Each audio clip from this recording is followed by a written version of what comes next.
প্রিয় অষ্টম শ্রেণীর শিক্ষার্থীরা পড়াশোনা করি চ্যানেলের পক্ষ থেকে তোমাদেরকে অনেক অনেক অভিনন্দন। আমরা আজকে তোমাদের গণিতের বাইনারি সংখ্যা পদ্ধতি অধ্যায়ের 204 পৃষ্ঠার যে বাইনারির ভাগ রয়েছে এখান থেকে আমরা আজকে আলোচনা শুরু করছি।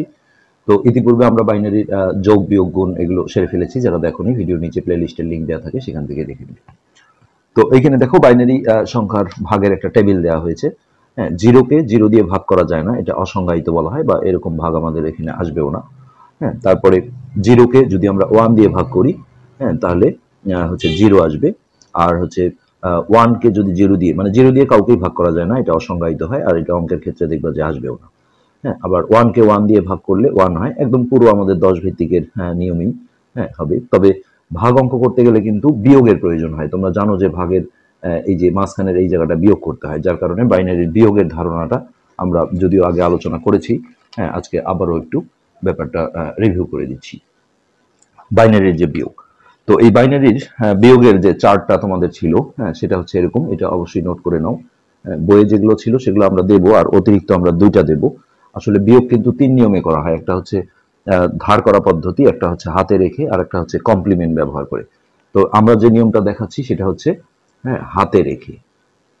হাতে রেখে এই নিয়মটা খুব সহজ এবং খুবই তাড়াতাড়ি বিয়োগ অঙ্কগুলো করা সম্ভব হয়। তো এইটার জন্য আমাদের যে চার্ট, হ্যাঁ, বা টেবিল, সেটা হচ্ছে 0 থেকে 0 বিয়োগ করলে 0 হয়, এটা তোমাদের বইয়ে আছে। তারপরে 1 থেকে 0 বিয়োগ করলে 1 হয়, এটাও বইয়ে আছে। 1 থেকে 1 বিয়োগ করলে এটা 0 হয়। আবার 0 থেকে যদি 1 বিয়োগ করি, হ্যাঁ, এখানেই সমস্যা, কেননা ছোট সংখ্যা থেকে বড় সংখ্যা বিয়োগ করলে তখনই কিন্তু প্রবলেম হয়। তো এখানে হচ্ছে 1 থাকে এবং এইখানে হাতে 1 ক্যারি করে, এবং যেটা বাম পাশের লাইনে চলে যায়। যেমন আমরা 10 ভিত্তিকের ক্ষেত্রেও যদি দেখি যে এখানে ধরো 16 আছে, এখানে 9 আছে। তো এই যে উপরে দেখো ছোট সংখ্যা, তখন কিন্তু আমরা এটাকে 16 ধরি, মানে একটা 10 ইনক্লুড করে নিই। তাহলে 9 আছে, কত হলে 16 হবে? 10, 11, 12, 13, 14, 15, 16। ওই যে হাতের 1 সে কিন্তু এখানে নিচে বসে। নিচে যদি কিছু থাকে তার সাথে যোগ হয়ে যায়, আর না থাকলে এটা 0 আছে হিসেবে 0 আর 1 যোগ হয়ে 1 হয়, তাহলে 1 1 মিলে গেলে 0 7। তো এই বিষয়টাই এখানে আমরা যদি কখনো বাইনারিতে দেখি যে উপরে 0 আছে নিচে 1 আছে, তাহলে 0 থেকে 1 বিয়োগ করলে আমরা 1 লিখে হাতের একটা এই পাশে নিয়ে আসবো। এই নিয়মে সবসময় হচ্ছে যে হাতের একটা এই ডান দিক থেকে বাম দিকে এসে নিচের সংখ্যার সাথে যোগ হবে। আর যেটা ধার করা পদ্ধতি সেটা একটু অন্যরকম, ওটা একটু ঝামেলা বেশি। হ্যাঁ, তো এই বাড়তি দুটো আমরা দিচ্ছি, সেটা হচ্ছে এরকম যে 0 থেকে 10 বিয়োগ করলে এটা তোমরা লিখবে হচ্ছে 0 থাকবে, এবং এইখানে হাতে, এখানেও হাতে 1 থাকে আগেরটায়, হ্যাঁ, এখানেও কিন্তু হাতে 1 থাকবে, যেটা পরের লাইনে চলে আসবে। হ্যাঁ, আবার কখনো যদি 1 থেকে 10 বিয়োগ করা হয়, এটা কখন হবে এটা আমরা দেখবো একটু পরেই। এখানে 1 হবে। 1 থেকে 10 বিয়োগ করলে আমাদের 10 ভিত্তিকে আমরা এটা 9 লিখি, কিন্তু এখানে আসলে 1 থেকে 10 বিয়োগ করলে হবে 1, এবং এক্ষেত্রেও হাতে থাকবে। তো এই কয়েকটা জিনিস জানলে আমি বলবো যে বাইনারি বিয়োগে তোমাদের কোনো সমস্যা হবে না। তো বই কিন্তু এই কয়টা আছে, জাস্ট এই দুটো আমরা নতুন করে হ্যাঁ তোমাদের ইনক্লুড করে দিলাম। এখন আমরা হচ্ছে যে কিছু বইয়ের বিয়োগ অঙ্ক অথবা বাইরে থেকেও আমরা কিছু বিয়োগ অঙ্ক নিয়ে তোমাদের জিনিসটা দেখাই। বিয়োগটা সঠিক হলেই তোমাদের ভাগটা কিন্তু পুরো 10 ভিত্তিকের যে ভাগ আছে সেই নিয়মেই ভাগ করা যায়। তো প্রথমে আমরা একটা বিয়োগ নিচ্ছি 1 1 0 1, হ্যাঁ, এটা থেকে 1 0 0 1। ওকে, তো দেখো 1 থেকে 1 বিয়োগ করলে একটু আগে আমরা দেখলাম যে 0 হয়, এক্ষেত্রে কিন্তু হাতে থাকে না। আবার 0 থেকে 0 বিয়োগ করলে 0 হয়, হাতে থাকে না। 1 থেকে 0 বিয়োগ করলে হ্যাঁ এটা 1 হয়, হাতে থাকে না। তাহলে 1 1 বিয়োগ করে 0 হয়। হ্যাঁ, তাহলে এই বামের 0টা না দিলেও সমস্যা নেই, এটি হচ্ছে বিয়োগফল। তো এখানে কোনো সমস্যা হয়নি, যেহেতু উপরে কোনো ছোট সংখ্যা ছিল না। তো আস্তে আস্তে আমরা যাই 1 0 1 1, আর এই পাশে আছে 1 0 1। তো 1 থেকে 1 বিয়োগ করে 0 হয়, হাতে থাকে না। 1 থেকে 0 বিয়োগ করলে 1 হয়, হাতে থাকে না। এই যে এখানে দেখো 0 থেকে 1 বিয়োগ, তাহলে 0 থেকে 1 বিয়োগ করলে 1 হয় এবং হাতে 1 ক্যারি করে, এবং 1টা এইখানে এসে ঢুকবে। তাহলে 1 থেকে 1 বিয়োগ করলে 0 হয়, এই 0টা না দিলেও সমস্যা নেই, এটা হচ্ছে অ্যান্সার। এরপরে আরেকটা দেখি 1 1 1 0, আর এটা হচ্ছে 1 0 1 1। তো এইখানে দেখো 0 থেকে 1 বিয়োগ করলে এটা হচ্ছে 1 হয়, হাতের 1 চলে আসে এইখানে। তো 1 আর 1 নর্মালি আমরা 10 ভিত্তিকে কি 2 বলি। তো যেটা হচ্ছে 10 ভিত্তিকের 2, হ্যাঁ, বাইনারিতে কিন্তু সেটা 10। তোমরা নিশ্চয়ই জানো যে 2কে হ্যাঁ বাইনারিতে প্রকাশ করলে এটা 1 0 হয়, কেননা কার্ডের হিসাবে যদি ধরো যে এটা হচ্ছে একটা ডট থাকে, এখানে দুটো ডট থাকে, হ্যাঁ, ডাবল ডাবল করে হয়, এখানে 4টা 8টা। তো এখানে আমরা এটাকে যদি অন রাখি তাহলে অন রাখলে 1, আর যেটা অফ থাকে সেটা 0। তাহলে এই যে ডটগুলো যেটা অন থাকে সেটা ডটগুলো যদি আমরা যোগ করি, তাহলে এটা একটাই আছে 2, অর্থাৎ 2কে আমরা বাইনারিতে লিখলে 10 হয়। তো সেক্ষেত্রে এখানে হাতের এক যখন এখানে চলে আসলো একে একে 2, তখন আমরা ভাববো যে নিচে আসলে 10 আছে। এই এখন দেখো আমরা এইখানে যদি ভাবি যে 1 থেকে 10 বিয়োগ, তো একটু আগে আমরা যে চার্টটা দিলাম যে 1 থেকে 10 বিয়োগ করলে 1 হয়, সেটা আমাদের এখানে প্রয়োজন হবে। এবং এখানে হাতে 1 ক্যারি করে এবং এই একটা এইখানে চলে আসে। তো 1 চলে আসলে 1 থেকে 1 বিয়োগ করলে এটা 0 হয়ে যায়। আবার এটাও 1 থেকে 1 বিয়োগ করলে 0 হয়ে যায়। তাহলে অ্যান্সার কিন্তু 1 1, এই বামের শূন্যগুলো না দিলেও সমস্যা নেই। তো এবার আমরা একটা বড় বিয়োগ দেখি, 1 0 1 0 0 1। এখানে আমরা দশমিক ইনক্লুড করে দিই। হ্যাঁ, একই নিয়ম, দশমিকের জায়গায় এসে জাস্ট আমরা দশমিকটা বসিয়ে দেব। তো এটা ছিল 1 1 0 0 1.11, এটাও বিয়োগ। তো এখানেও দেখো 0 থেকে 1 বিয়োগ করলে 1 হয়, হাতে 1 ক্যারি করে, সেই একটা এখানে চলে আসে, তাহলে একে একে 2। হ্যাঁ, তাহলে 10 ভিত্তিকের 2 যদি আমরা ধরি তাহলে বাইনারি 2 হওয়া মানে এটা 10 হবে। সো এখানে আমরা 10 ধরলাম নিচে। তো আবার উপরে দেখো ছোট সংখ্যা, তাহলে 0 থেকে 10। হ্যাঁ, 0 থেকে 10 বিয়োগ করলে 0 হয় এবং এখানে হাতে 1 থেকে যায়, সেই একটা এখানে এসে লাগবে। হ্যাঁ, তো একের একে 2 মানে এটা আবারও 10। তো 1 থেকে আবারও যদি 10 বিয়োগ করি তাহলে এটা হবে 1। মানে 0 থেকে 10 বিয়োগ করলে 0, হাতে 1, আর 1 থেকে 10 বিয়োগ করলে 1 হয়, এখানেও হাতে 1 ক্যারি করে, সেই একটা এখানে চলে আসলো।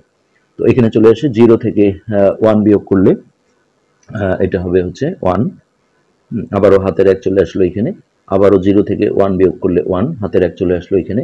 তো এটা চলে আসলে একের একে 2, 2 মানে হচ্ছে এটা 10 বাইনারিতে। তো 1 থেকে 10 বিয়োগ, হ্যাঁ, সেক্ষেত্রে 1 থেকে 10 বিয়োগ করলে 1 হবে, হাতের 1 চলে আসবে এইখানে। তো একের একে 2, 2 মানে আবারও 10, সেক্ষেত্রে 0 থেকে 10 বিয়োগ, হ্যাঁ, যেটা আমরা লিখে দিয়েছি যে এটা 0 হবে, আর হাতের 1 চলে আসবে এখানে, 1 থেকে 1 বিয়োগ করলে 0 হবে। এই বামের জিরোগুলো না দিলেও হবে। তো এখানে হচ্ছে 4টা 1.01। এইভাবে বিয়োগগুলো যদি করতে পারো তাহলে কিন্তু আমরা বাইনারির ভাগগুলো সহজেই করতে পারবো। তো এখানে একটা উদাহরণে ভাগ দেওয়া আছে, আমরা সেটা আগে করি, তারপরে আমরা জোড়ায় কাজের ভাগগুলো করব।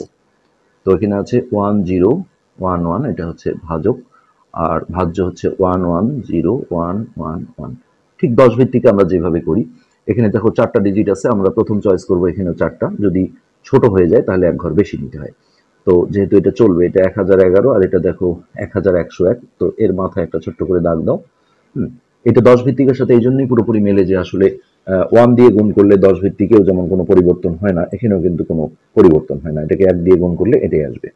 এই জন্য আমরা দেখো এখানে একবার যদি দেই, 1 দিয়ে এটাকে গুণ করলে এটাই আসবে 1 0 1 1। এখন এই বিয়োগটা করতে হবে আমাদের বাইনারি নিয়মে। হ্যাঁ, তো 1 থেকে 1 বিয়োগ করে 0 হয়, এইখানে দেখো 0 থেকে 1 বিয়োগ করলে 1 হয়, হাতের 1 এখানে চলে আসে। তো 1 থেকে 1 বিয়োগ করলে 0 হয়, হ্যাঁ, এখানে কোনো হাতে নেই, আবার 1 থেকে 1 বিয়োগ করে হচ্ছে 0 হয়। তো এই বামের জিরোগুলো আমাদের আসলে দেওয়ার প্রয়োজন নেই। তো জাস্ট এখানে আমরা 1 0 দেবো, এটা না দিলেও সমস্যা নেই। এরপর আমরা দেখো 10 ভিত্তিকের ক্ষেত্রে উপর থেকে অঙ্কগুলো কেটে নিই। এখানে ফার্স্টে একটা অঙ্ক কেটে নিতে হয়। তো এটা 10 ভিত্তিকে অনেকেই ভাগটা ভুল করে। দেখো 2 দিয়ে আমি যদি 121কে ভাগ করি, তাহলে প্রথমে দেখো আমি 6 বার দিলাম, 6 দুগুণে 12। এই যে উপর থেকে 1 কেটে নিয়ে আসলাম, অনেকেই এখন বলে যে এটা ভাগফল, এটা ভাগশেষ, এটা কিন্তু ভুল।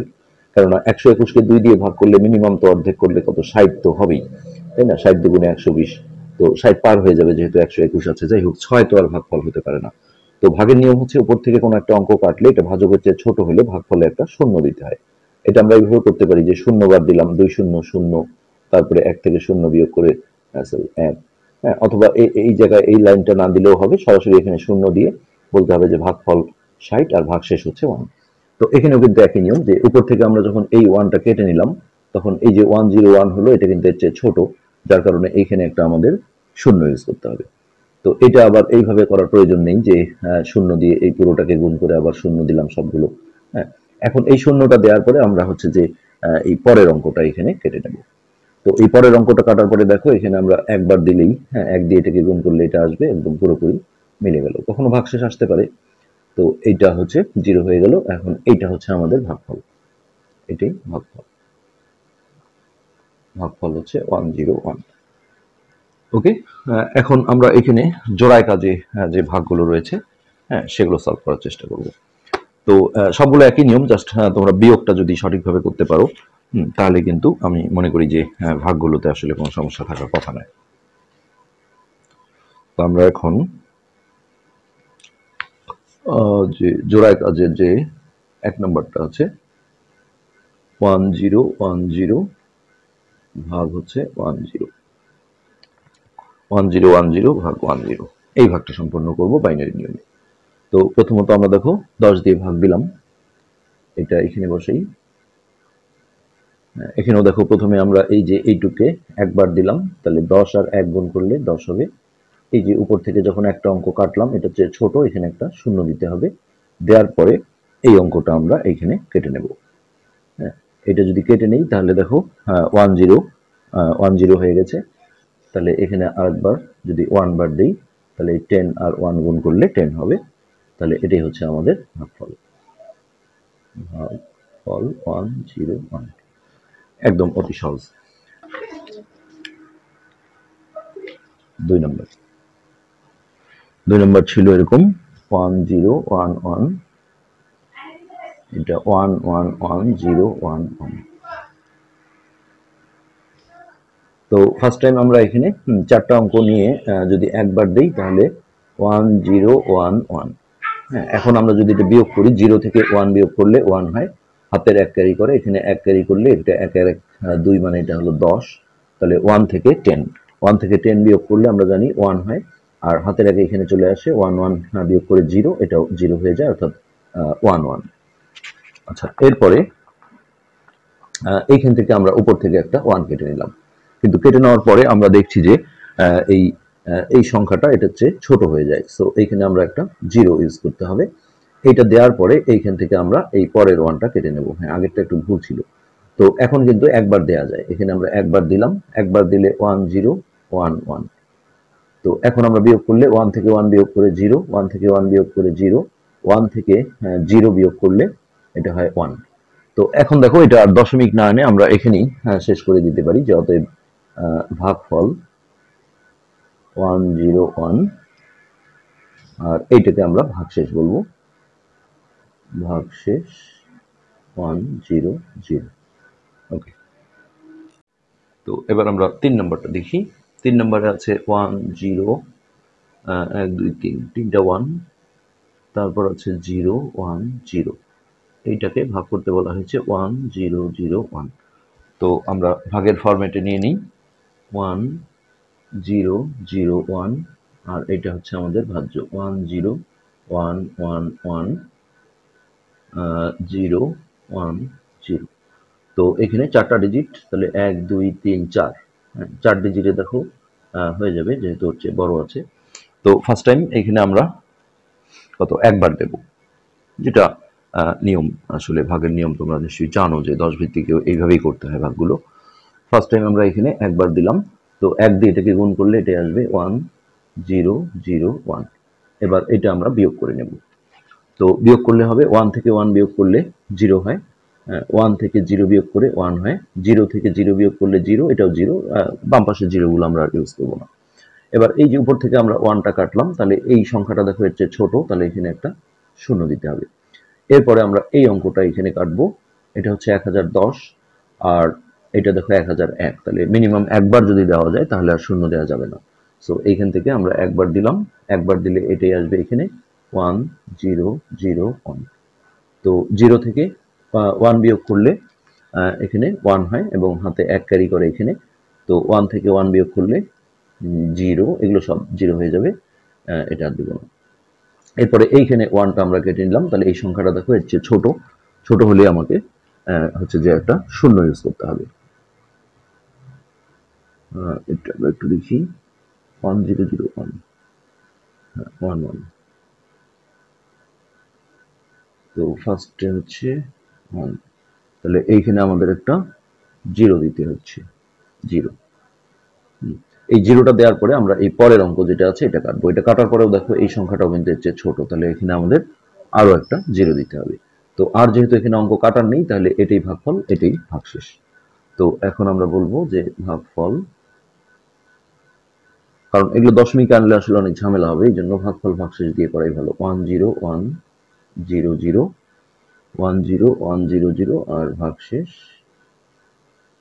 110, এটাই হচ্ছে অ্যান্সার।